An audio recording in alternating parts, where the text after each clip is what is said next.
Thank you for being so over the top. All I try to do is give the information in my head to all of you and make sure that you have success. If you have success, I have success. Whether it's karma or you want to hire me or you follow me, any of those things, if what we talk about here translates to your business, that's a win for all of us. And I truly mean that. I think Linda knows that, and there's a few others on this call that I do know.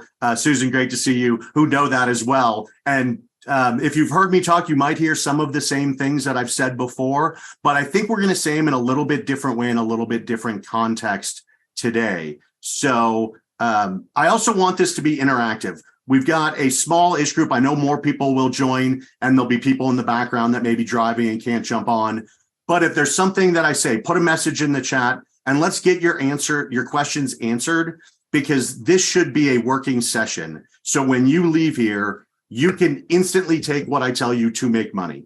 And one of the things that I promised Linda, and we've talked a lot, is not to talk crap about other people, but there's a lot of presentations that have a fair amount of fluff and are really built on come hire me and I'll give you the real information. While I would love for you to hire me, I'm not going to turn down your money. I want to make sure you walk away from this with like, oh my God, I can actually go do that right now. And that one thing will change my business. So I'm not going to hide anything for the next hour of our time together. I want to make sure that this was a good hour of your time, not because you're waiting for the big reveal at the end, but because all through the presentation, you're going to see things that you can make small tweaks. One of my coaches used to say, small hinges swing big doors.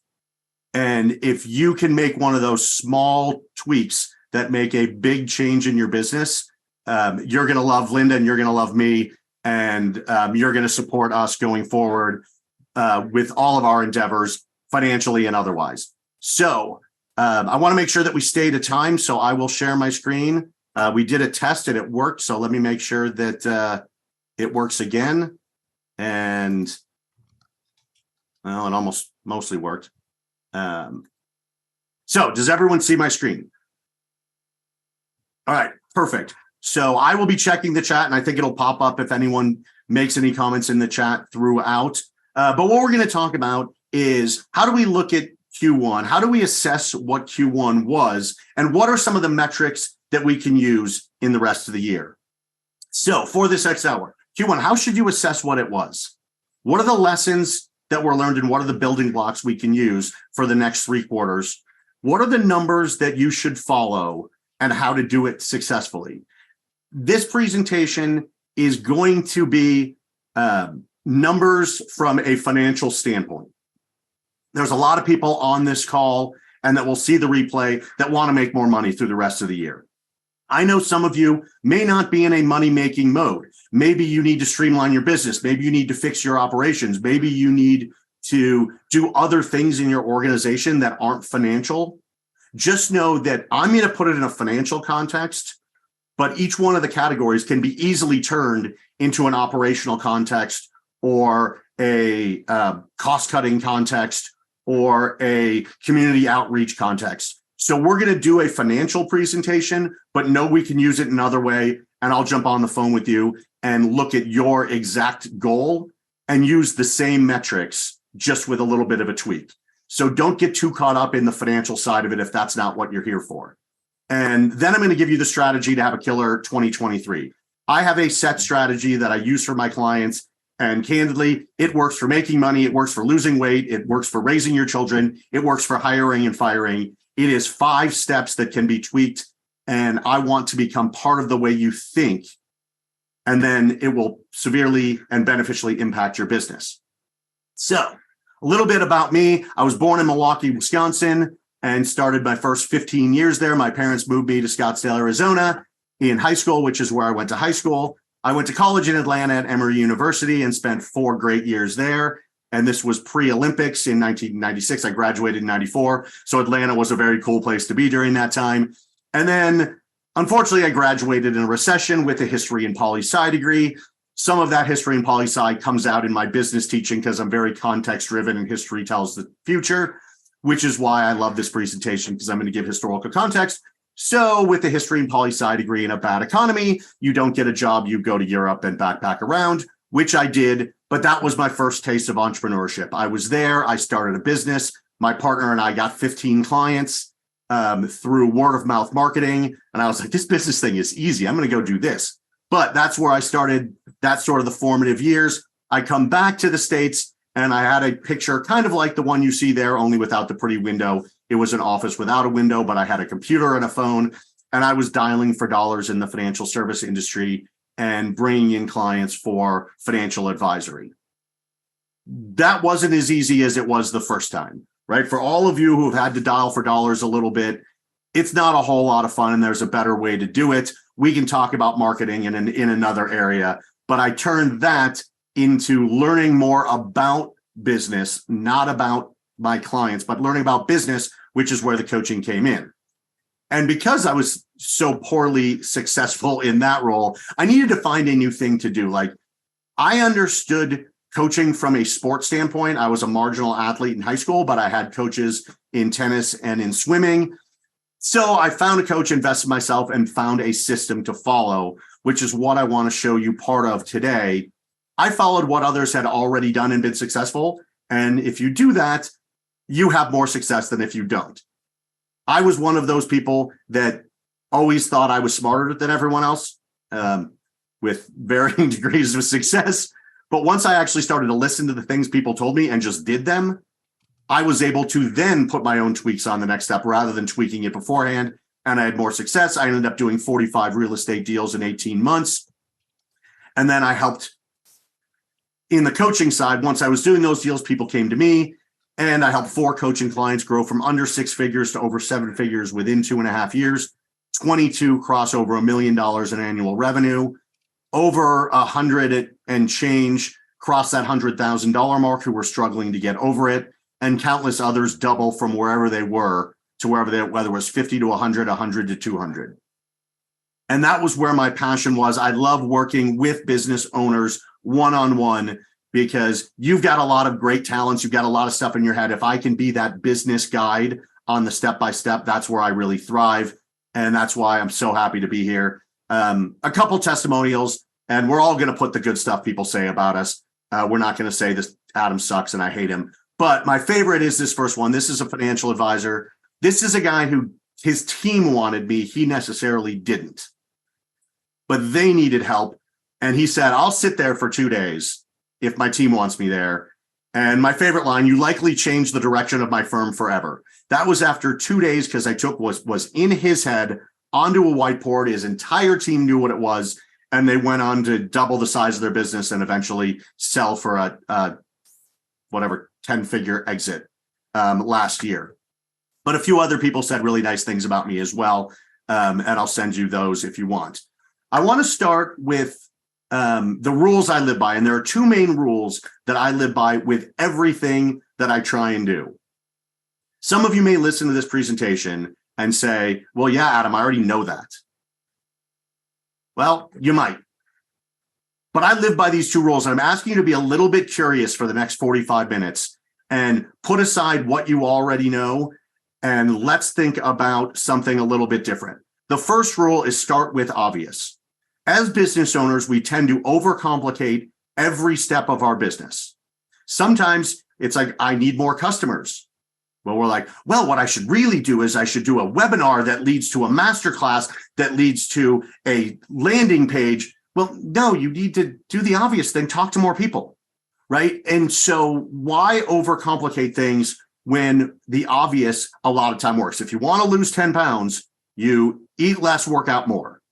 We don't need to go down the keto or zone diet or intermittent fasting. Now, those things may work, but the obvious one is eat less, work out more, right? So I always start there. And second, if you don't do the basic, the complex don't matter. And don't judge me on my grammar, but it really doesn't matter what the complex is if we're not doing the basics. So we are going to cover a lot of basics today. And if you master these basics, the complex will really be easy in the future. So if this is simplistic, it is built that way because I want you to do the obvious and basic things in all of your businesses because it'll make everything a whole lot easier. So who are we here? Each of us is at a different point always. We got some big businesses, some small businesses, some starting, some still thinking. Each slide will apply to all of you. No matter where you are, I've done this with businesses that are with startups that have no business, and I've got clients that are doing 10 million plus in revenue. And all of these things still matter in each of those businesses because every day it's a new day, something else comes up, and we got to do the basic stuff to make that work. So, what to know? When looking at any time period, and we're talking about Q1, it's just a time. It is not a life-changing event. We like the calendar in business, right? Q1 ended. That doesn't mean Q2 is going to be the same, good or bad. It was just a time. So what do we learn from that time? And you can't change it, so don't try. And you might not replicate it. If Q1 was good, that doesn't mean Q2 is also going to be good. You got to stay vigilant. If Q1 was bad because it was a weird quarter, inflation-wise, economically, weird banking crises at the end of Q1 that might not be crises, that doesn't mean that's going to replicate in the second quarter. So understand it, learn from it, and start Q2 new, which is why we wanted to do this at the beginning of the quarter. It's just a data point. And don't overthink it, but learn what you can build upon. If things didn't go well, what can we learn from that? Don't dwell on the bad, but dwell on the learning from it. If it was good, what do we keep doing? And don't obsess, good or bad. That does not going to serve you. Well, I know the saying, if you're mad at someone, it's like drinking hemlock and hope they die. If you obsess over the last quarter, your next quarter is not going to be successful. So evaluate what happened. Where were your metrics? And put in the chat, who tracks their metrics on a regular basis? Yes or no? If you are tracking your metrics, this is the interactive part. Just put yes or no. No one's going to judge you. And if you know your numbers, your financial data, the changes that you implemented, the number of clients you serve, it's very easy to then know where those small hinges for that big door you're looking to turn. And now I'll move my slide because I got my chat up. Now it's broken. There we go. Did you hit the goals you wanted? Many of us probably set goals at the beginning of the quarter. Did you hit them? If yes, awesome. Keep doing it and maybe make bigger ones next time. If you didn't, there are probably reasons why, which may not be your fault, but what can we learn from it? Do you know what to review to understand what happened? Like if things go bad, do you actually know where to go? Is it the numbers? Is it your activity? Did you get bogged down in something?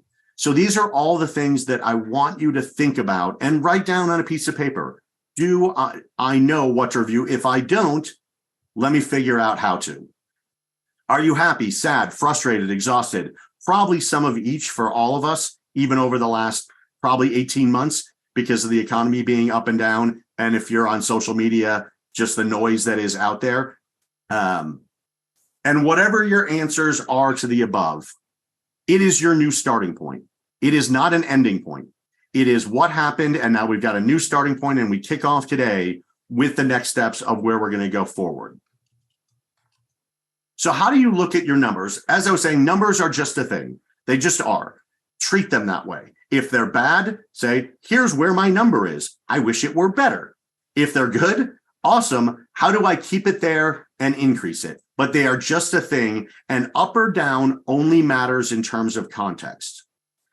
For those of you that are super into the accounting side of your business, and I love it if you are, because you will have your expenses, your income, your cash flow statements, and you will see some things increasing and some things decreasing. Increasing is not always good. If your expenses are increasing, but your revenue is decreasing, that's not good, right? So we want to look at the path of those numbers and put them into context. What do they mean? And is the direction good or bad? Do you care? If I've got an increasing expense number, but I also have an increasing revenue number, I might not care that I've got an increasing expense number. Maybe I want to go buy shiny stuff, or maybe I wanted to invest in new computers for my team, right? So ask yourself when you look at numbers, what direction are they going? Are they good or bad? And do I care? If I don't care, let's move to the stuff that we care about. And now, once we know that we care about, what do we do about it? How do we change that direction, or how do we continue to enhance that direction? And again, don't obsess. I'll probably have this on like 9 slides. Don't obsess the good or the bad. This is the number side of the business. The people that are less passionate about the success of their business, but more passionate about the success of their clients and the people they serve, oddly, are more successful. If you're overly passionate about your business and your clients suffer, which means your business suffers. So don't obsess over it. Just know that they exist, and this is your starting point. Some things go up, down, some things go up, and don't overly laugh at this next thing, but I'm not very good at PowerPoint, but most people's numbers look a little bit like this. They go up, they go down, they go in circles, they confuse us, but they stay relatively flat on an ongoing basis, which is why many businesses never get into that real growth mode or that hockey stick mode, because they get caught where this yellow line is. So what do we do about it? And what should we be tracking? And again, this is from a marketing and growth standpoint, but look at it from a lens of, I'm trying to streamline my operations, translate lead flow into conversations that I'm having with my team. Conversions, how many people are saying yes? If you have 1 million leads, but no one says yes, stop going and getting leads. Let's work on your conversions. Is that number going up? I never sell leads to my clients, and I'll do something at the end for all of you who say you want leads. I don't want to take money out of vendors' pockets, but many people are spending money on leads and not converting them, and they're wasting their money. You do not need any more leads in your business today. I will show you that you need 0 leads, at least for the next month and maybe the next year, and I'll give you how. So we'll work on conversions. And that, if you're doing something internally, are you getting buy-in from your team, right? How many people on your team are agreeing? This is how you think about it from an operational standpoint. How many people are buying from you again and again? It's 7 times cheaper to keep a customer than it is to get a new one. So are your customers buying from you again and again? Right? And that could be financially, or that could be eyeballs. Like in my social media, I have people that I know are following me because I see them on my social media again and again, right? That's a repeat customer. That will translate to dollars. But if you've got leads, you're converting them, people are buying you from again and again, now you've got pricing power. So track that number. Do you have the ability to raise prices? Are you raising prices? Do you have to lower your prices in order to get sales? What is your pricing power? Again, making it operational. What is your buy-in? Are you getting people to stay with you in your organization to the new software you want to implement or the changes you want to make? Are you getting those things? And that's your pricing power. And lastly is profit margin. Profit margin has 50 subcategories under it. And the more you know those numbers internally, the better we know our profit margin. But if we always know our profit margin, now every lead we get, we know we're going to convert. We know they're going to buy again and again. We know we've got strong pricing power because we're busy and clients love us. And we're doing so at the highest level of profit that we've ever had. And now we can make all of those tweaks. So hopefully that makes some sense from a numbers standpoint. Now I want to do something a little visual on it. If you know these, they are your success advantage because we know what to work on in the business. And I use this profit growth calculator using those 5 areas. And I don't want to get overly mathy on this slide, but don't worry about the numbers, but worry about the trajectory and what they say. So just start with 1,000 leads. You get 1,000 leads into your business. You convert 25% of them. 10% of them, they buy 10 times a year. They do so at $100, and your profit margin is 25%. Again, don't worry about what these actual numbers are, but worry about where they go. So you do this, that's 250 customers, that's $250,000 in revenue at a 25% profit margin, that's $62,500. Okay, pretty straightforward math. But what if you increase that by 10%? In this middle column, you go from 1,000 to 1,100. You go from 25% conversion to 27.5% conversion. That's 250 clients to 302 clients, or it could be 10 to 11 and a half. Instead of buying 10 times, now they're buying 11 times. Instead of paying $100, they're paying 110. That turns your $250,000 revenue business into a $365,000 revenue business. And that, a 10% change, you could do that and you're not going to pay anyone to do it. You could do it just by spending an extra 15 minutes a day focused on these different areas. And that profit goes from 62 to 100. Now that's a six-figure business. And those are easy changes to make. So now let's do what we really want to do. What do we all want out of our business? We want big changes. So let's go 50% in each of these categories. 50% more leads, 50% better conversions. Now we've more than doubled our clients just by being better in two things we're already doing. Now, instead of buying from us 10 times a year, they buy from us 15 times a year. And instead of paying us $100, they're paying 150. This is where the math gets kind of fun. That business goes from 250 to 1.25 million. And that's not doing anything different, just being a little better in each of these 5 categories. And this is why I believe it's so important to know what your numbers are, because if you know what they are, now we can make the tweaks to make all of these things naturally happen. If you do A, B, and C, D will happen. Hopefully that makes sense. If we've got any questions, put them in the chat. I'm happy to review those and to get a little bit more specific into your business. But now our profit margin, again, up 50% from 27% to 37.5%, goes from $62,000 to $475,000.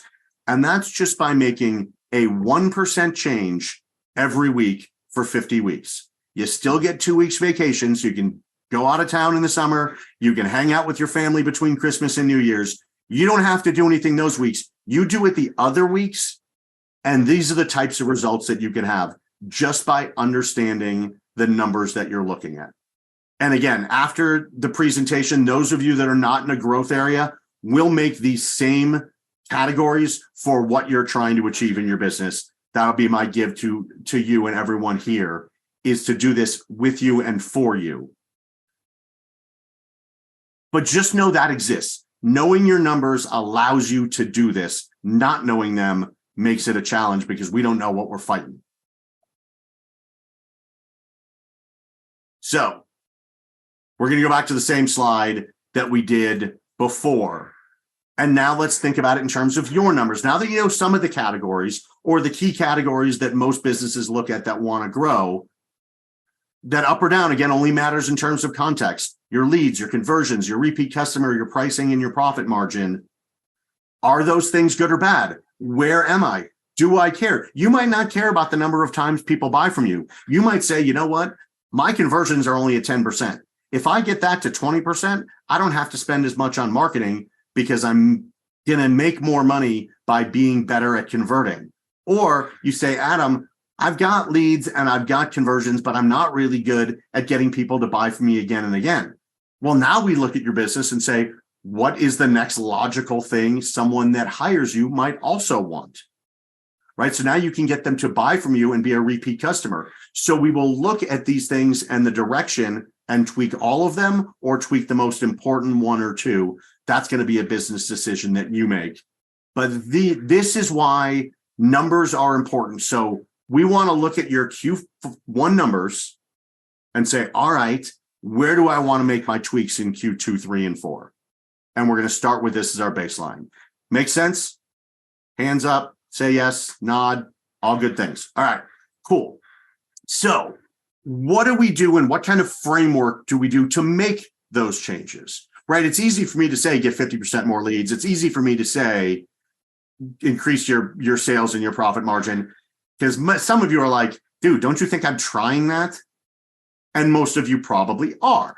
So what is the strategy that we can implement for the rest of the year? And again, this is the strategy that I use for everything. The next 6 slides will provide a framework for everything to do in your business. And I mean that truthfully. If you think in these next 6 categories, when you do anything, you will have more success. I've seen it over and over. And it's not because I'm all that brilliant. What I did is take what I've learned from other people, tweak it a little bit into a framework that's easy to understand and is clean so you can do it. It can be applied to sales, hiring, firing, members, bringing on partners. And again, it can be used on losing weight. It can be used on cleaning the house. And I'll show you why. And candidly, if we got business owners, let's make some money, hire someone to clean our house. They're better at it than we are anyway. But everything you do can be viewed through the following framework, and it's proven successful for hundreds of my clients over and over again. And using this framework, I got one of my clients to be stuck in a corporate job, get promoted twice, and then get hired away to the tune of tripling her income. And that was in a corporate job. That wasn't in her own business, just by doing these exact things. So it works in corporate, it works in personal, and it works in your own business. And the first is to create your story. Time and time again, people really don't know what they want. They might say they know what they want, but they really don't and haven't actually spelled that out. If you don't know what you want, how are you going to know what to do to get there? And the clearer you are on what you want, you will naturally do things to get there, right? The mind works in weird ways. If you've got a target to hit, you're more likely to hit it than if you don't. So write your biography. And I write 30 years in the future because a lot of my clients have big dreams and long-term business goals. But if you have a short-term thing, I need to fix this one thing in my business, maybe write it 30 days in the future. In 30 days, this is what I want it to look like. I want a streamlined system where my employees put information into a system and it spits out the answer for me as the business owner to be able to track my metrics. And maybe that's a short-term goal, but write that out. What do you want? Take the vision of what you want and then look back. And now we're going to use that as our building block. It's really critical to know what it is you want. And then we outline the steps to make that thing a reality. And there are things like your vision and your values and your ideal client and who you're talking to. They're all part of it because your vision is going to be, I want to work with these people who do this thing, but outline it. And the next step is going to be to utilize your strengths. As business owners, statistically, we spend more than half our times on things that we are not good at and we don't like doing. We'll get to that next. But what if we spend our time on what we are good at doing? And this all feeds back to the numbers, and I'll show you in a sec why. Know what you're good at. And here's the big one. Do more of it. If you are doing the things that you're good at, you will have more success. So if you think about those 5 categories, leads and conversions and customers and profits and pricing, which ones are you good at? Like, I'm good at this, or hopefully you think I'm good at this. I'm good at talking to people and getting them to be like, Adam, you seem pretty smart and I like the things you say. I want to learn more. I'm really bad at doing content for my website or building Facebook ads or making content for daily social media. I can do a video, but I need someone else to edit it and put it out there, right? So if I do more of this, more speaking, more thinking, more like putting obvious things into really simple ways, that's good for me. So I want to do more of it and I want to do less of the stuff I'm bad at. So utilize those things you're good at. And those will feed those numbers that you want to feed. Then you want to supplement your weaknesses. Stop doing the stuff that you don't like and that you're bad at. There is somebody better, faster, cheaper than you to do those things. Just know that to be true. And if you're doing the things you're good at and creating money, and you're hiring people to do the things that they're better, faster, and cheaper at, now you're going to be able to do more of what you're good at, which is serving your clients and making more money. So you can hire them, you can outsource them, you can buy them, you can automate them or technologize them. If you think of those weaknesses and you use these 4 things, you will now have more capacity to do those things you're good at. And your last choice is to learn them. I'm not against learning new things. I think it's important that if you have employees that do things, you know enough about it that you can at least know if they're doing a good job. But if you spend your time learning stuff and fixing your broken stuff, you're not going to be as successful. In school, for some reason, you get a D in math and they want you to do more math, but you get an A in English and they're like, oh, you're good at that. Well, why not spend more time in English and be like, yeah, math, we've got calculators. But that's an American schooling system issue. We can, debate that over cocktails. But supplement your weaknesses with other ways to do it. If you do these three things, you know what your story is, so we know what target you're going to hit. You're doing the things that you're good at, and you're supplementing your weaknesses, you are likely going to have more leads. If you're bad at getting leads, but you hire someone to get them for you, you're going to have more leads. If you're bad at conversions, you know what? It's not a bad thing to hire a salesperson. A lot of us like to do our own sales because we think that's an extra special secret sauce. Well, if people don't say yes, it's not. So maybe that's an area where you outsource things. Getting repeat customers, maybe it's creating other items. I saw Sarah on here, like she's going to design other clothes. If I buy a top for my wife, maybe I want a skirt. She can sell me multiple things. Hi, Sarah. But if she's spending her time on her accounting, she's not doing great design work. So maybe she can hire that out. So just some examples. Next area, and this is the one mindset thing. You guys probably had a lot of mindset people. Linda and I talked about it. Mindset only gets you like 1% of the way, but it is 1% important. So I'm going to talk about it here. And that's to tailor your expectations. We live in a goal-setting world. It's a $50 billion industry, books and courses and seminars and trainings and New Year's resolutions, goals. But I'm going to tell you to stop setting goals because 90+%, probably more like 98% of goals never happen. We all say them, we never do them. And we wonder why, because it's just a goal. It's just an idea. We don't actually put any real meat behind it. And we don't set goals for others. You expect. So you didn't set a goal, or Linda specifically didn't set a goal that I would show up and hopefully bring great content to this presentation. She expected it. She's seen me speak before. We had conversations. I made a commitment to her. She didn't say, I hope Adam shows up today. She said, I expect him to. And you all expected it as well. Right? At a base level, if you flip on a light switch, you don't have a goal that the light will turn on. You expect it. You don't even think about it. If you have a client or a job, because some of us still are in the W-2 world, you don't have a goal that your paycheck will be in your account, or you didn't in those days and in your business now. You don't have a goal that the money will be there. You expect it. So why do we put expectations on everything else in our life, but we set goals for ourselves? So I want you to set expectations for yourselves, because goals are dreams. If you expect your success, it will happen. So how do you do that? By doing the three things I just said. Four things, if we include the numbers. Know what your numbers are. Know what you're aiming for. Do the things you're good at. Outsource the things that you don't like or are bad at. The natural result of those four things is hitting the number of your expectation. You will expect more success because you're doing those four things rather than if you just have a goal. If you've got a goal, I want to make 100 grand, but you expect to make 25, you're making 25. You just are. But if you do those four things and you have an expectation you're going to make 100 because the metrics say you are, you know what? You're going to expect it and it's going to happen. And you're going to be bummed that you didn't make 125. So I'm not asking you to reduce your goals. I'm asking you to increase your expectations. So end of mindset training, but keep those expectations in mind. Get rid of the word goal, turn it to expectations. It will make you do different activities. The next area is to optimize your environment. And that is your full environment. There are a lot of people, myself included, that have been caught where you've got a stack of papers on your desk to the right.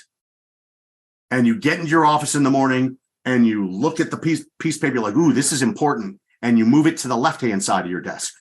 And you do that and you go through the whole pile. And at the end of the day, you're like, wow, I did some good work today. I moved this pile from there to there. And next thing you know, 2 months go by and you haven't been doing revenue producing activities. You're not tracking your numbers and your data. You're not doing the strengths that you have. And you wonder why your business hasn't grown. So how do we optimize our environment? We clean up our messes. If you move a piece of paper from one side to the other and don't actually do anything, you don't need the piece of paper. Like, it's obviously not that important, so throw it away. That's true for your task list. That's true for networking events or speaking engagements. If you're not benefiting from them, stop doing them. So clean up those messes. I have a nasty habit of watching TV. I don't actually watch it. I just like the noise in the background. So I moved the remote control in my office to on top of the TV. I now have to get up, walk to the TV, pick up the remote to turn on the TV. That's one of those little optimization things that now I could move the TV out of my bedroom, or out of my office, but I'm not going to do that because I still like the noise, but I have to consciously do it. And now I listen to music through Roku and whatever. If you were going to lose weight, here's a really good example. And you had cookies in your cabinet. You open cabinet, grab cookie, insert in mouth. Pretty easy. You want to lose weight, you throw away the cookies. Now, if you want a cookie, you've got to find your keys. In some states, you still have to find your mask. You've got to get in your car. You got to drive to the store. You got to find the cookies. You got to pay for the cookies and hopefully get home before you eat the cookies. Those are 8 things that are roadblocks to eating cookies. So what are the cookies in your business? What are the things that are distracting you, that are getting in your way, that aren't putting you in an environment for success? Because when you sit down at your desk, if you know what you're doing, why you're doing it, who you're doing it for, and you're utilizing your strengths, which are all part of that story, and utilizing your strengths and supplementing your weaknesses, you're going to do 8 hours of work in 4 hours. And if you work a full hours, you're going to double your business this year. And so optimize your environment in the best way that you can. Another way is a stop doing list. Instead of write down things to do, write down things to stop. Stop playing on social media. Start advertising on social media. Stop reading my email first thing in the morning. Whatever's getting in the way of your success, all of us are different.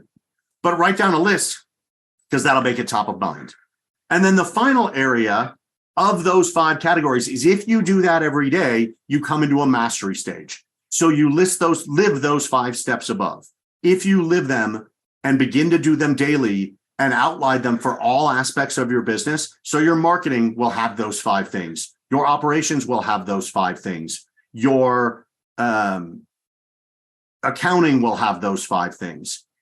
It's not all inclusive for your business, although you want that. Each category of your business has those 5 things. And so you'll be doing only the important stuff, and you'll outsource the rest. You review them regularly. You will begin to do them automatically. You won't have to think about them. And this is the mastery stage. This is the core of what I work with my clients on, and why my clients have gone from under 6 to over 7 is because they live that life. And now they're automatically thinking of all these things without having to be like, oh, which step am I on now? And that's when you get into a mastery stage, just like all of your expertise in all of your businesses. Now you do it unconsciously or subconsciously or both.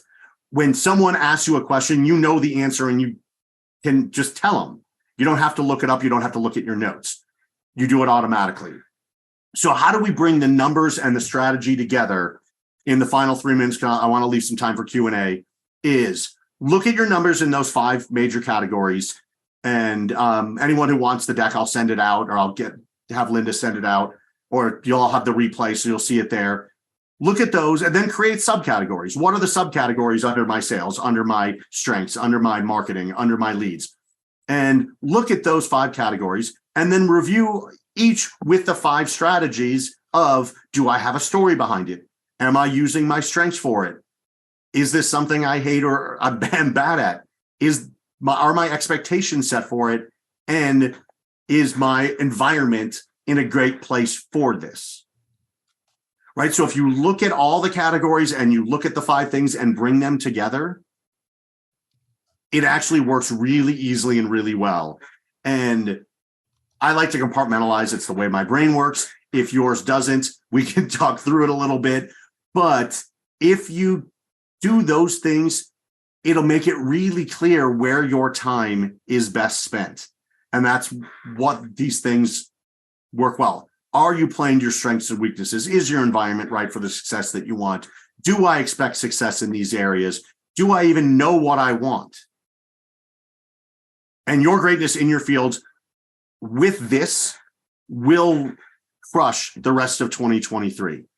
And as I said in the beginning, I know for some of you, this is pretty easy stuff. You might know it all, but I'm going to bet that a lot of you aren't doing it all. And if you begin to do this stuff, you take those numbers, you focus with what's good, what's bad, do I care, and you implement steps for the rest of the year to make those things have value, your business will expand in 2023. You will hit the goals you want and you will crush the rest of the year, which is what I promised in the title of this. That is what I wanted everyone to know and get the 2023 you really want. This is very step by step. And I know that it's not super sexy. And I didn't give a whole lot of fluff of all of the wonderful things and the cars and the gold and all of the things that you can have that other people might put in their presentation. I'm not really good at that. This is the extent of my PowerPoint anyway, is bullet points. If you know what you're doing, why you're doing it, who you're doing it for, you are on the path to have more success this year. And here's the last thing I want to give, and this is the one marketing thing I want to talk about, because all of you need to know this, regardless of if you want to grow your business or not, is that your phone is a gold mine, and we are not using it successfully. And here's why. Your phone has contacts are the closest people to you. You actually had to do something to put a human being into your phone. You had to type their information in. I know some people have QR codes and it's super cute, but we don't really use those, right? You actually say, hey, give me your number, and you type it in. This is not clicking a add friend on Facebook or connect on LinkedIn. You know these people. They didn't get there by accident, but less than 20% have any idea what you do. They couldn't hire you if you were the one person they needed in the world. They don't know what you do. So what do? We're going to categorize every person in your phone. And there's 4 categories. People that likely don't know you and don't know what you do. And we all have those people. Scroll through your phone and you'll be amazed how many people you have no idea who they are. But they ended up in your phone because you were at a networking event and you spent 3 minutes and you're like, totally, sure, we should totally connect. Give me your phone number. So you've got those 4s. The 3s are people that probably know you, but don't know what you do. The 2s are people that definitely know you, but may or may not know what you do. And that includes friends and family. 1s are people that know you and know what you do and are likely to think of you, to refer you, or to hire you, or to support you. So the goal is to convert the 4s to 3s, the 3s to 2s, the 2s to 1s, the 1s to clients. Now, not everyone in your phone is going to be a client, but there are people that are mentors or guides. Same thing holds true. If they don't know what you do, they can't give you advice. They can't tell you, hey, Susan, for your business, you need this. They can give you general advice, but if they don't know your business, they can't give you specific advice. They could be joint venture partners, people that you can do business with, but if they don't know what you do, they can't partner with you. They can't come to you and say, hey, I want to work with you. Maybe we should collaborate. And don't collaborate. Make them come to you with an actual plan. Collaborating means you do all the work and they get to ride your coattails, but that's for another day.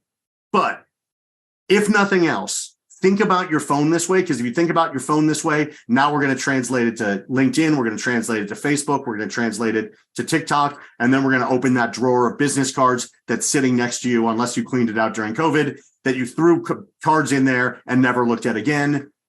This is why you have all the leads in the world and you don't need one more lead. They are all starting in your phone for at least the next month. And you can probably add $10,000 to $20,000 to $30,000 to your business just by getting the people in your life to know what it is you actually do. So